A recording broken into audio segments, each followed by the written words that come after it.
There's power in the spoken word. It's amazing how powerful it is. And if you'll start thanking God, watch what happens to you.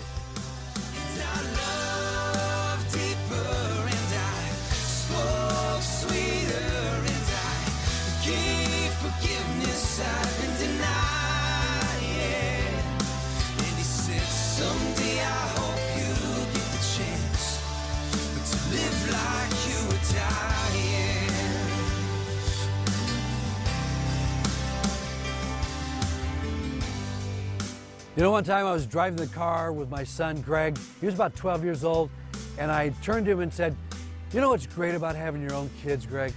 You get to raise your best friends. And Greg, you are my best friend. And then we just drove on, talked about other things. He never said a word. About, 5, 6, 7, 8 years later, he said, Dad, remember the time you said I was your best friend? He said, that was so powerful in my life. It was like a lightning bolt that hit me and just energized me and motivated me. And he said, Dad, I'm so excited about that. I'm going to tell my kids someday when I have them. And I thought, wow, I'm not even aware at times of how powerful our words are to our loved ones, to our friends. And so what I've been doing all my life, but Jesus tells us to do it every day, and I've been concentrating on this for the last 5 years.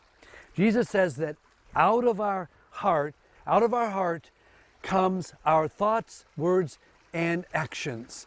Jesus says that if we hide His word, which He describes as seeds, in our heart, press them into our heart, they eventually become our beliefs, and that's what determines who we are. Well, so what I've done is I've found 4 powerful seeds that I can hide in my heart that have literally changed me. I don't complain anymore, rarely. I mean, I don't gripe, I rarely worry, and when I do, it's over in seconds. All of that's coming out of my heart now because I've been pressing these 4 seeds in my heart every day. It's like seeds, Jesus said. We could put those seeds anywhere. If you put a seed in your heart and you don't pay any attention to it, it's like putting it on the path, gets stolen right away. Nothing ever comes of it. Or you can put a seed you can plant it by the side of the road. If you don't water it, nothing's ever going to happen. Or you can put seeds where the weeds are, and the cares, Jesus said, of life and the worries of life. That chokes out the seeds. And so what I've been doing is planting them where Jesus said to plant. Plant these seeds in your heart by deeply putting them inside. And the way you do that is you actually memorize the scripture, and then you meditate on it every day for the rest of your life. So I've memorized 4 seeds, and I meditate on those seeds day and night. I chew on them, like Jeremiah said in Jeremiah 15:16. I chew on them until they become a delight to my heart. So here's what I do. Romans 5:3-5. Oh, all of my trials, all of my difficulties give me more of God's love and more of His power. 1 Thessalonians 5:18. I give God thanks in all circumstances. I'm always thanking God for everything, good and bad. If it's bad, 2 Corinthians 12:9-10. Ooh, what's that say? All the things that happen to me in life that weaken me, I get more of God's love, more of His power. Oh, I love that. Romans 8:28. God causes all things, the good and the bad, to work together for my good. My good. Because I love Him and I love others. Oh, those are in my heart now, and therefore I have a grateful heart. So I've pressed those seeds in, I've watered them every day. Well, exactly what happens to me is that I find sweeter words coming out of my mouth. In fact, it's not always been that way.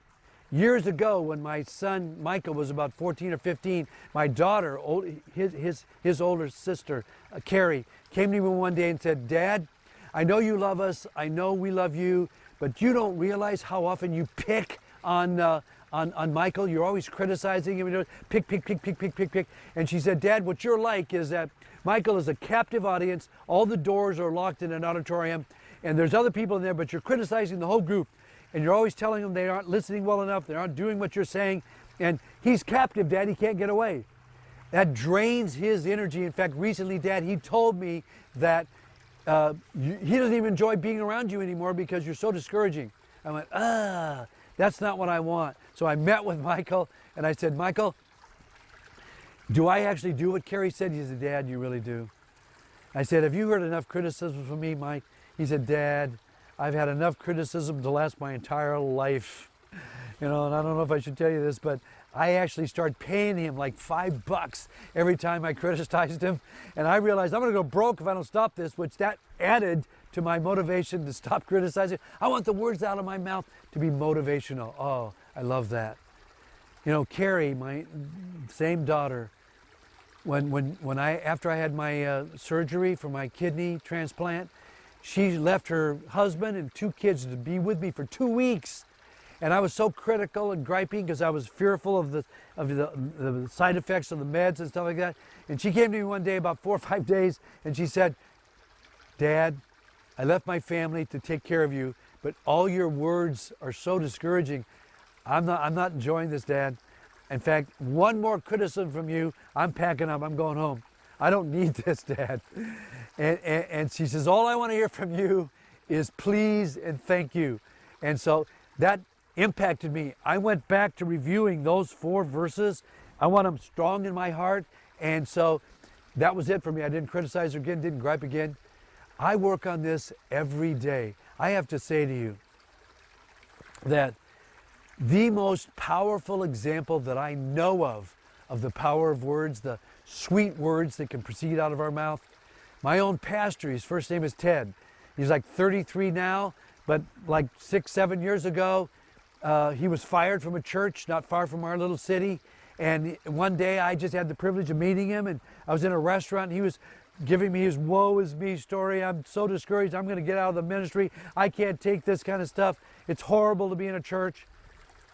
I started smiling during his story, and he looked at me like I must be confused. And he said, what are you smiling for? I said, Ted, you don't realize this, but the greatest thing that's ever happened to you just happened to you. Being fired, so painful, but God uses the painful experiences that we experience to give us more of His power and more of His love. Ted, if you'll start thanking God, watch what happens to you.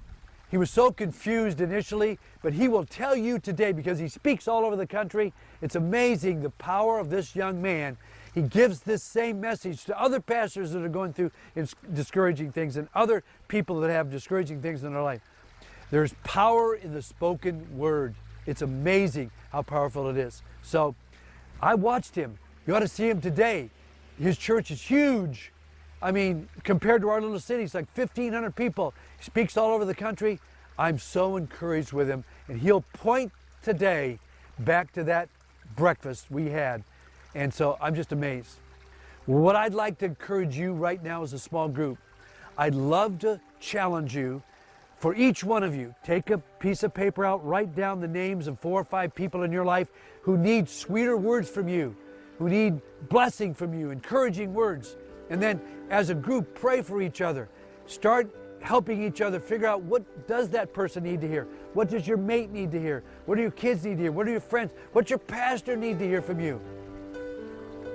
Help each other, pray for each other, and then pray for one another that you hide at least these 4 powerful seeds of God in your heart, and watch your heart's beliefs change, and then you're going to see yourself, and you're going to catch yourself saying the sweetest things, because that's what God has for us, and that's what we need.